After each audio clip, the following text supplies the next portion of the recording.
So welcome to today's class. Today we are learning about Java networking. So in Java networking, we want to look at how we can develop programs in Java where we have more than one applications that are communicating with one another. So the applications could be in different computing devices. They could be in different maybe mobile phones or computers. And then they are supposed to link up and communicate with one another. And so today we want to look at which classes in Java that we can use to develop those kind of classes or those kind of applications.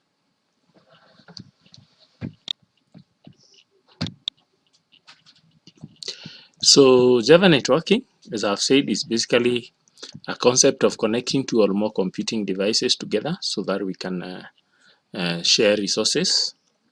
So Java socket programming is the kind of programming that we shall use to develop these applications, and it provides facilities. It provides facility to share data between different computing devices, and the advantages of that is we are able to share resources like maybe data or files, and it also enable us to have a centralized software management. So that we will look at terms, several terms that we may need to use. Some of them are just terms that you have met in your unit for computer networks. So one of them is IP address. So an IP address is a unique number assigned to a node of a network or a device within a given network. That is what a node is. An example of an IP address is like the example here given, 192.168.0.1. It is composed of octets that range from 0 to 255.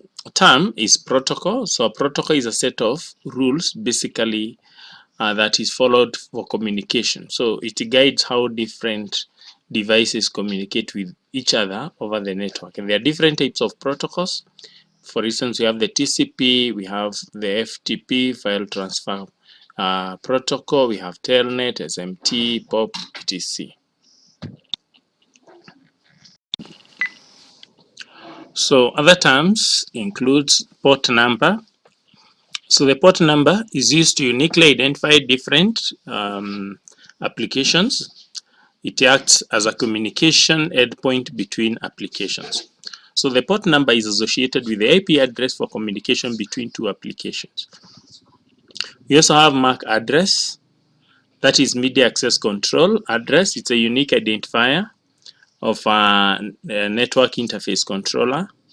So a network node can have multiple NIC, but each have a unique MAC. It will have a unique media access control address.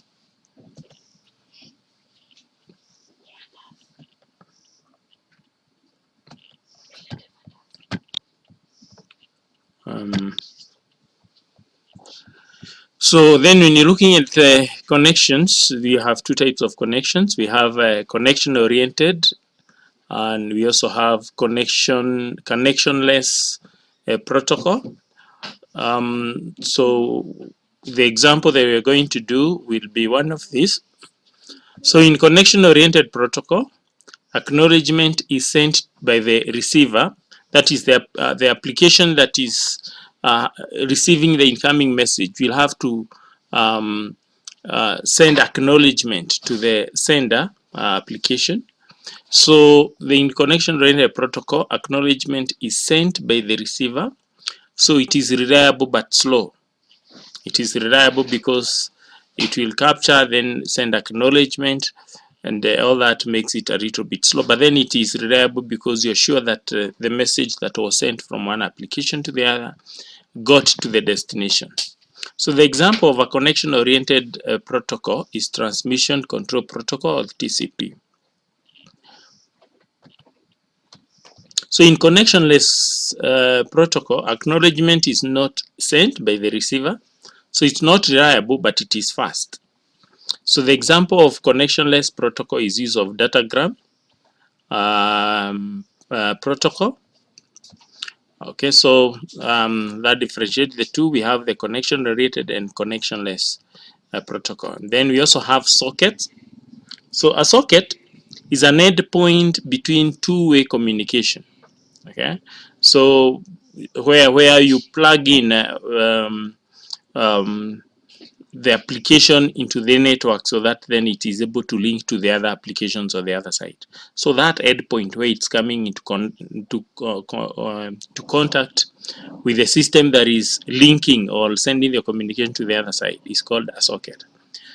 Just like other physical networks like electricity and piping, the endpoint where you come to connect your gadget, we call it a socket. So it's from the same analogy that this has been borrowed. So a socket is an endpoint between two-way communication. JavaSocket programming is used for communication between the applications running on different JRE. So after we have looked at the terms, we now come to the actual programming of the Java networking, and we use what we call JavaSocket programming. This is where we have two applications running on different Java running environments, meaning this application could be running in two different devices, which are running a Java running environment. So they are basically two separate applications that are communicating with each other. And these applications, the kind of linking between these two applications, as we have said, it can be connection oriented or it can be connectionless. For the purposes of this course, we're going to focus on connection oriented programming more. But let's look at the difference between these two. So for connectionless socket programming, we use datagram socket and datagram packet classes. But for connection oriented, we use socket and server socket classes, and we are going to do this socket and server socket classes as an example for the purposes of this course. And we are going to see how in our practical session immediately after this. So we shall create two programs that will be communicating with each other. So we'll have a server application and we'll also have a client application. So the two classes we shall require for this is a socket class. So the socket class will be used in the client application, and we shall also have a server socket that we shall also use in the server application. So the client in the server programming must know two pieces of information or two things that are required so that it can be able to establish a connection with its with the server. So it must know the IP address of the server and the port number. Okay, so we'll give it the port number through which it will link with the server and the IP address of the server. So the socket class, so let's discuss about the socket class briefly. So a socket class is simply an endpoint for communications between the machines. So the socket class can be used to create a socket. It has three main or major methods that we shall focus on. One is for an input stream. So this is public input stream, get input stream. So you can see that the return type is an input stream. So it's able to determine which input stream is being used. So it returns the input stream attached with this socket. And then there's also an output stream. An output stream is through which it sends information. The input stream is one that it gets information from. Okay. And then we have the close method that crosses the socket. So those are the three major methods that we shall use from this class. Then we have the server socket class. So the server socket class can be used to create a server socket. So this object is used to establish communication with the client. Its important methods includes public socket accept. So this returns the socket and establishes a connection between the server and the client. Then we have the one for closing, where you can close the server socket. So in my example, we shall look at two programs. So we'll call it my server.java and my client.java. So we create these two programs, and then we run them, and then we see how they'll communicate with each other.